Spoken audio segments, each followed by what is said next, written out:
I don't understand how you do real estate deals and just kind of skip over that. But Yeah. If somebody, I'm actually curious because you mentioned you started in brokerage. I guess if, and I think you've tweeted about this, which I've always found helpful. But I guess has your take changed on if somebody has just graduated, they're 22, they're looking to do what you do. They want to own buildings, either residential or commercial, or they want to be a GP and sort of gather money from LPs and go do this. But like they want to be more on the investment side. Do you recommend starting in property management or brokerage, or like going and working for a general partnership? Like I guess yeah, what's your current yeah, recommendation there? definitely not property management. I mean, that's just Yeah. like an example I used earlier. That was just that's Yeah. not how you want to be typecast. Nothing wrong with prop managers. It's just not like if you want to be on the buy side.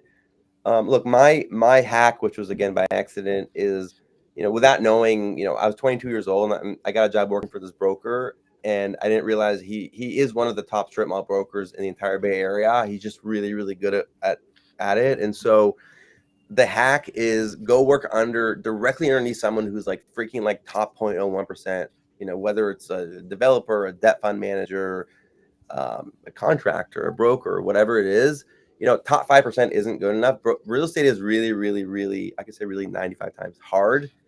And if you don't work for someone who's truly at the very top, your odds of success are just like, massively lower. And so for me, number one is working for that guy. And then after that, I met a guy, this guy, Danny, lives in Fremont now. He is one of the top strip mall minds like I've ever come across. Maybe the top, as far as Class B mom and pop strip malls. And I happened to meet him because he lived in Fremont.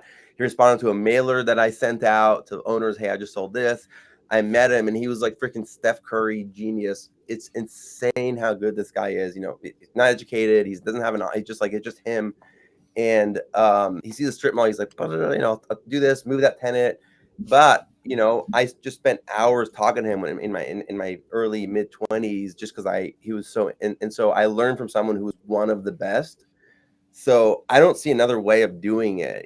Folks want to go do it on their own and just try one, and they lose a bunch of money. And I mean, it's a high cost. So spend your energy going to find that top 0.1% person. And if you can't do that and get them to have to to work for them wherever, then it'll be hard for you to do anything in real estate, because real estate, it's about being resourceful, reaching out. And so the hack for anyone starting is and do big deals. Be around companies that are doing $100 million deals, $50 million deals.